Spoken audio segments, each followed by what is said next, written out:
Stop relying on willpower. The science of habit stacking, the hook, why willpower always fails you. Hey everyone. If you've ever launched into a new goal with maximum enthusiasm only to completely run out of steam and give up a few weeks later, you are not lazy and you don't lack discipline. The problem is that you are relying on the wrong resource, willpower. The science is clear, willpower is a myth. It is a finite energy source that is inherently designed to fail us when life gets tough. Think about your day. Research shows that nearly 43% of your waking hours are governed by unconscious routines.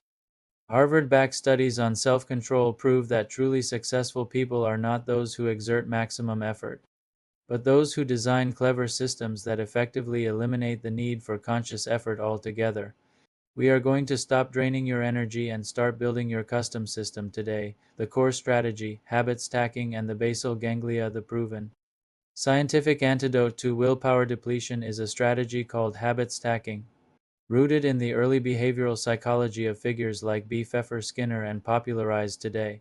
This method asks you to stop creating new habits from scratch and instead attach them to a habit your brain already knows. Leveraging established neural pathways, the formula is simple, but its power is neurological. After current habit or cue, I will new small habit, the mechanism. This works because your existing habit acts as a powerful automatic cue. This cue activates the basal ganglia, the ancient part of your brain responsible for habit formation. By pairing a new behavior with an old one, you essentially hijack that existing neural loop, forcing the new action to integrate into a cycle that is already automatic and requires virtually zero motivation. This is a subtle but profound form of self-conditioning, implementation intention. This stacking formula is a form of implementation intention, a specific plan about when and where you will act. It turns a vague wish like "I want to meditate more" into an action plan like "after I put my dishes in the dishwasher, I will close my eyes for 1 minute." The environment is your superpower. The psychology of friction. If willpower is the lie, then your environment is your superpower. Behavioral scientists consistently find that your physical and digital surroundings, not your character, are the single largest determinant of long-term success. The cost of friction. Every tiny obstacle you face, what scientists call friction, adds a psychological cost.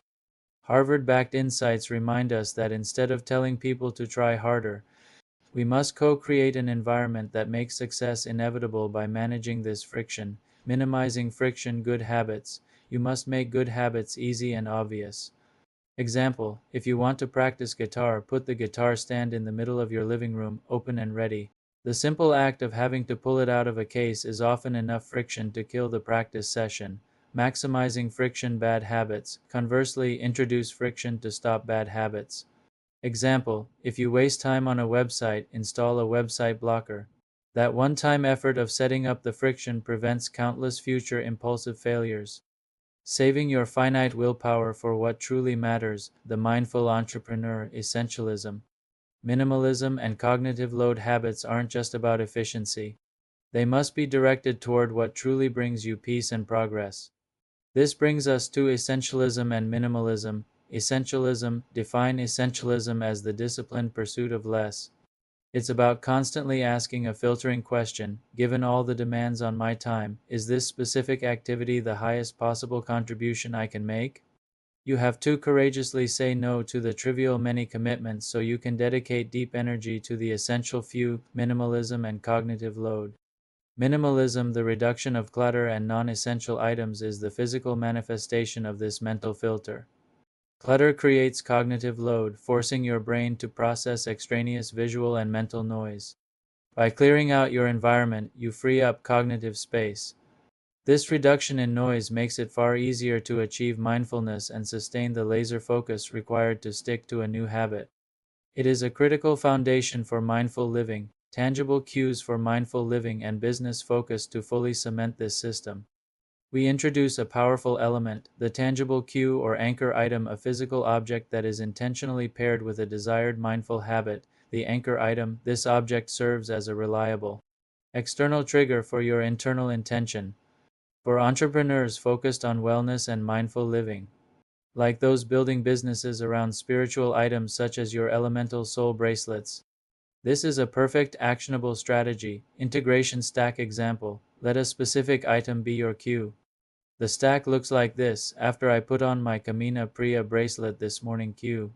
I will set my 3 main professional priorities for the day routine. This turns a simple, automatic act of wearing an item into a non-negotiable intentional moment of focus, ensuring your highest priorities in business and in life get done automatically. Stop waiting for motivation.